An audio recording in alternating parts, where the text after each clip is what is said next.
मैत्रिणींनो, आज बनवायचं आहे ताकाची कढी. त्यासाठी लागणारे साहित्य: 1 चमचा बेसन पीठ घेतलं आहे आणि जिरं, राई, कढीपत्ता स्वच्छ धुवून घेतलेला आहे. टमाटर स्वच्छ धुवून कापून घेतला आहे आणि मसाला हिरव्या मिरच्या, जिरं, मीठ टाकून वाटून घेतलं आहे आणि ताक घुसळून घेतलेलं आहे.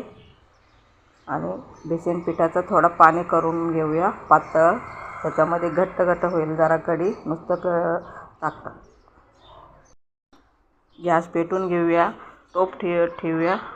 टोप तापले की 1 चमचा तेल टाकूया. तापले की त्याच्यात राई टाकूया.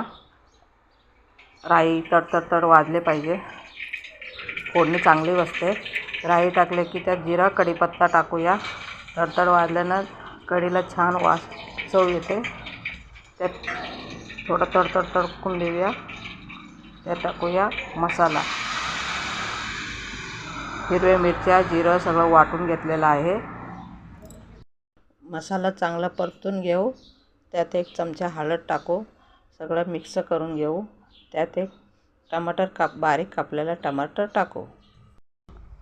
टमाटा बारीक झालेला आहे. मसाल्यामध्ये टमाटा त्यात ओतूया. बेसन पिठाचं पाणी काढून घेतलेलं ते ओतून घेतलं. थोडं ढवळून घेऊया.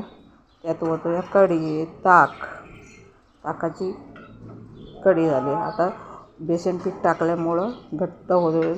आपली कढी घट्ट होईल आणि फुटणार नाही. 2 दिवस ठेवून गरम करून खाल्लं तरी चालेल. किती कढी उकळवा तुम्ही, ते फुटणार नाही. कढी घेतले. कढी उकळलेला आहे. त्यात टाकूया कोथिंबीर टाकून थोडं हलवून घेऊया.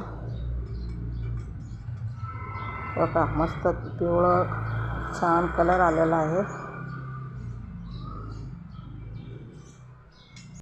बघा, झाली आपली कढी तयार. पिवळी छान कढीपत्ता, कोथिंबीर, टमाटर सगळं टाकून बनवलेलं आहे. बघा, या मैत्रिणींनो जेवायला.